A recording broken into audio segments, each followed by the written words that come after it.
Hey guys, tepeset here, and welcome to another episode of A Beautiful Day on UnitedCraft.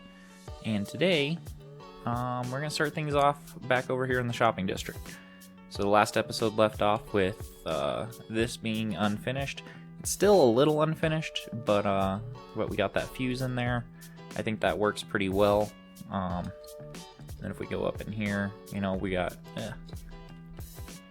our pricing sign right here. It's we still don't have the magma blocks down there, and then we've only got one shulker of each thing, just as kind of a test run to see what sells and what doesn't. But a big thing that I wanted to show off is a little bit of a prank. So Jace has started another series. It's a Skyblock, the one block series, and he got a mushroom on his episode 2, and he made a huge deal about it and said that he hated them and that they were contaminated and horrible and ugly and diseased and of the devil. So yeah, now he's got a mushroom shop that sells wool.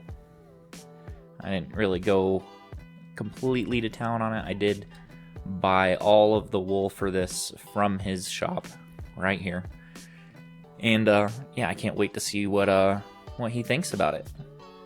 It should be good. The drooling cow, the drooling mushroom.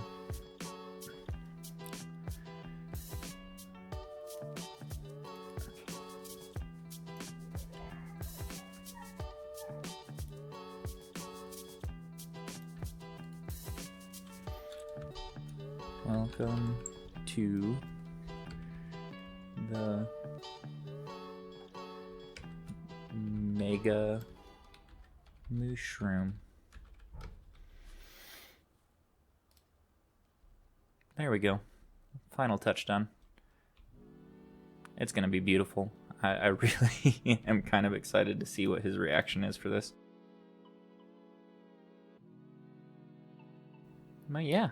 So now that the pranks and stuff are out of the way, shopping district is starting to look pretty cool, and yeah, let's hop into today's projects.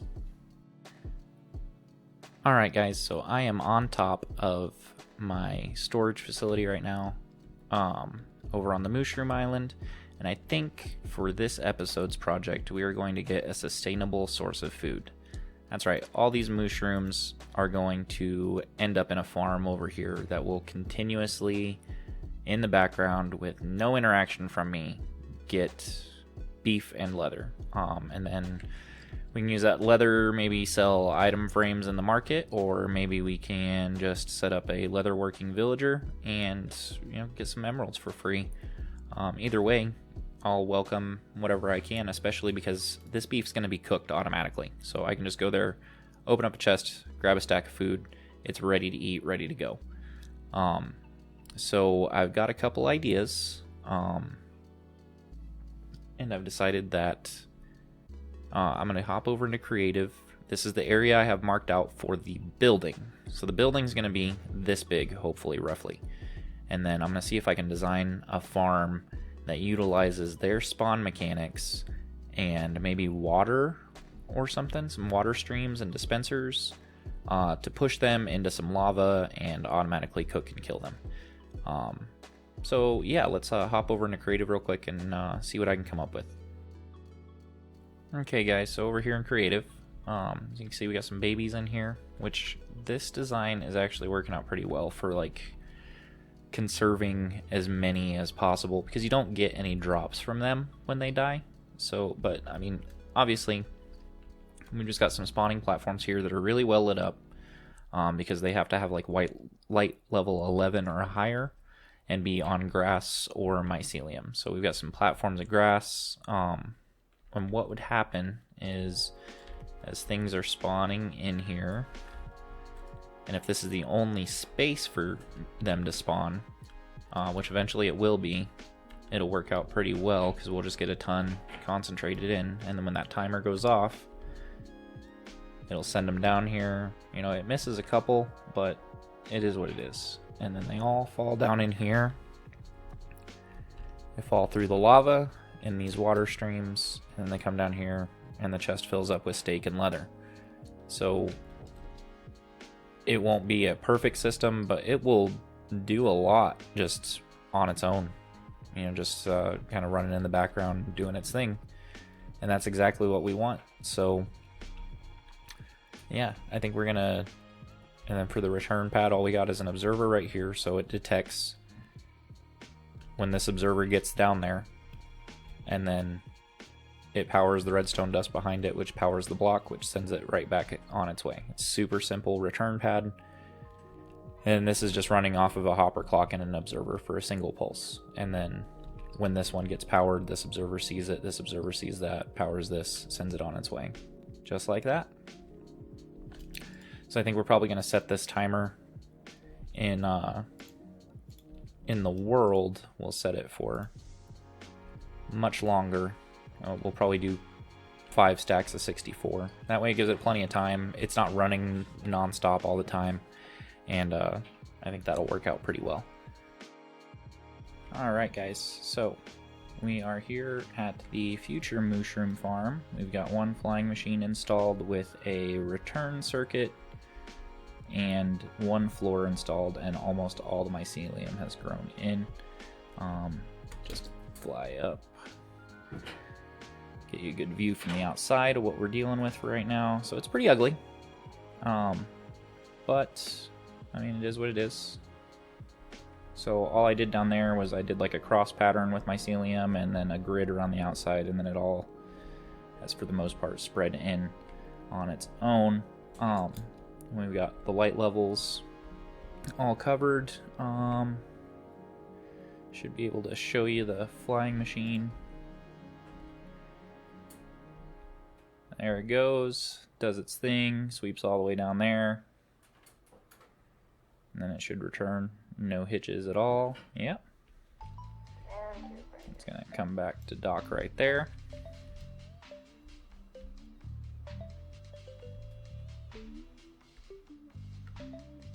Beautiful. And then we'll just have to go up one. Nope, that's perfect. We'll have to go up one more over there for the return pad for this level. But again, so we're gonna come down here. We'll have a, like I said, this will get wrapped in a building, and once it gets wrapped in a building, we'll probably have a flush 2x2 piston door, pressure plates for us to be able to go in and out of this thing. And then yeah, some real basic storage right now, and a lot of empty space that we'll be able to do a few things with, but that'll be for a later time. We might put some little contraptions in here that might have to do with other villager trade stuff if possible. But yeah, that's where it's at. So I'm gonna go ahead and finish up the next few layers, and yeah, then I'll show you what it's done and ready to be wrapped in concrete. Alright gamers, we are back, and I am pretty sure this is done, mechanically speaking. Still gotta add some little touches and just see how it does, but you can see we're pretty high up, and we've only done 4 layers.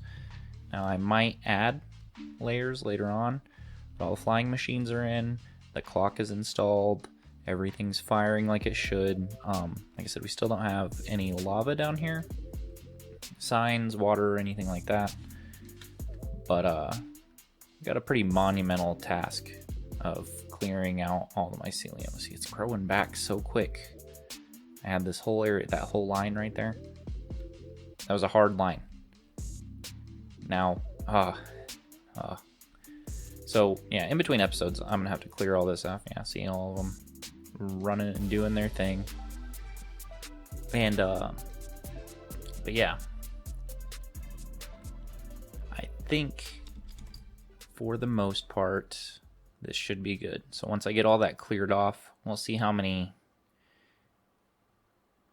mushrooms it actually yields with this many layers. We might double it, we might add 2 more, who knows. But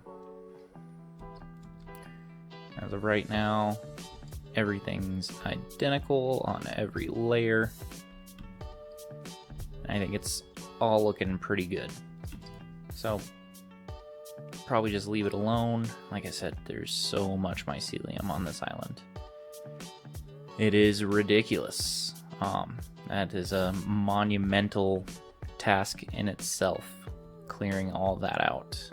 But it is what it is. I think it'll have magnificent spawn rates with just these 4 floors. If not, like I said, we can always add a few more, and then once we get it all tweaked and dialed in, then we'll put the building around it. And yeah, like I said, there's the clock right there.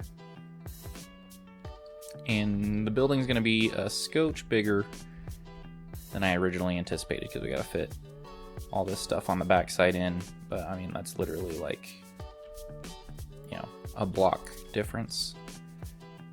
Maybe we'll go just a little bit bigger, do like 2 blocks all the way around or something. I don't know. But as for now, it's been good. It's been fun. Go ahead and like, subscribe, follow me on Twitter, Instagram, and Twitch, and I will catch you guys later. Bye-bye. Yeah.